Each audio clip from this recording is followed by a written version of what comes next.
Hey, bonjour à toi, j'espère que tu vas bien. Bienvenue dans cette nouvelle vidéo YouTube. Aujourd'hui, on va voir ensemble 3 stratégies que tu peux utiliser avec ton banquier pour diminuer le montant de l'apport que tu mettras dans ton prêt immobilier.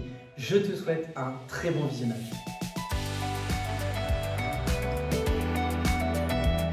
Hey, bonjour à toi, j'espère que tu vas bien. Bienvenue sur cette nouvelle vidéo YouTube. Si tu ne me connais pas encore, je me présente Victor Clodo, je suis le président fondateur de la société Les Investisseurs du Vivier, IDV pour les intimes, qui est une société d'investissement locatif clé en main dans laquelle nous accompagnons nos clients de l'identification de leur projet d'investissement locatif jusqu'à la mise en location. Dans ce process, on est donc amené à accompagner l'ensemble de nos clients sur la partie bancaire. Et il y a une question qui revient tout le temps, c'est comment on peut faire pour mettre moins d'apport que ce que nous demande le banquier. Puisque en effet, aujourd'hui le banquier a tout intérêt à te demander le plus d'apport possible pour venir sécuriser le projet au maximum et donc prendre le moins de risques. C'est bien la base d'un banquier. Et si tu es banquier, prends-le avec humour puisque je suis moi-même un ancien banquier. Et donc je vais te donner 3 astuces qu'on donne à nos clients, qu'ils mettent en avant auprès de la banque et qui bien souvent leur permettent de diminuer très fortement le montant d'apport qui leur est réclamé. La première chose, elle est très simple, c'est bien évidemment de montrer que tu es quelqu'un qui a une vraie rigueur de compte, que tu es quelqu'un qui sait épargner et qui sait justement faire attention à son argent.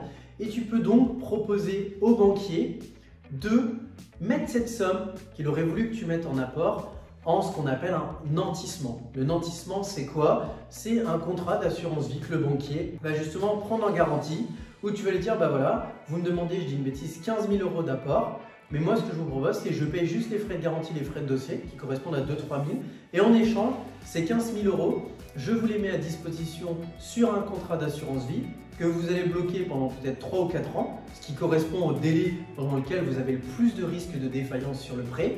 Et une fois que ce délai est passé, et bien justement, vous me donnez l'autorisation de débloquer cette somme et de récupérer mon argent. La deuxième possibilité, c'est une possibilité qui aujourd'hui peut être mise en avant, mais qui aujourd'hui va amener la contrainte de devoir faire interagir une nouvelle personne dans l'opération, c'est le fait de proposer au banquier ce qu'on appelle un cautionnement bancaire.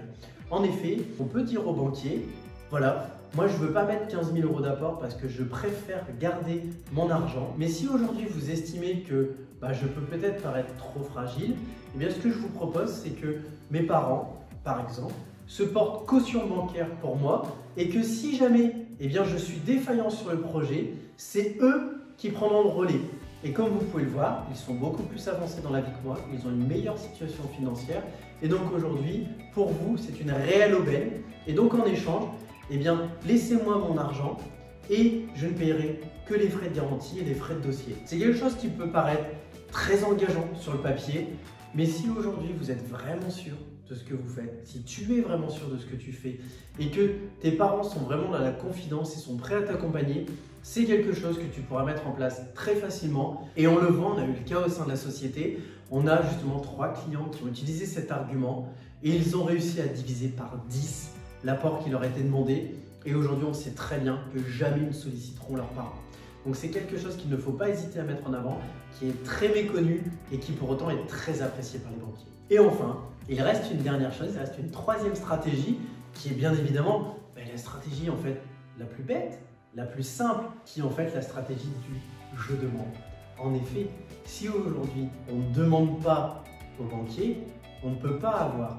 Et c'est pour ça que je t'invite, avant d'appliquer la première ou la 2e stratégie évoquée juste avant, à tout simplement dire au banquier, monsieur le banquier, vous me connaissez, vous connaissez ma rigueur de compte, ou monsieur le banquier, vous me découvrez et vous voyez au travers de mes comptes que je suis quelqu'un de carré, j'ai envie d'investir dans l'immobilier, j'ai envie d'acheter ma résidence principale, mais je ne suis pas prêt à venir me délester d'une grosse partie de mes économies parce que j'estime que cet argent peut me sécuriser et peut m'aider en cas de coup dur si nécessaire. Pour cela, ce que je vous propose, c'est que cet argent-là soit laissé sur mon compte et vous savez que je l'utiliserai pour me sécuriser et pas pour aller acheter une voiture le lendemain où vous m'avez donné l'accord par exemple. Et en échange, pour cela, vous me faites une faveur et vous ne me faites payer que les frais de dossier, les frais de garantie ou le plus petit apport possible.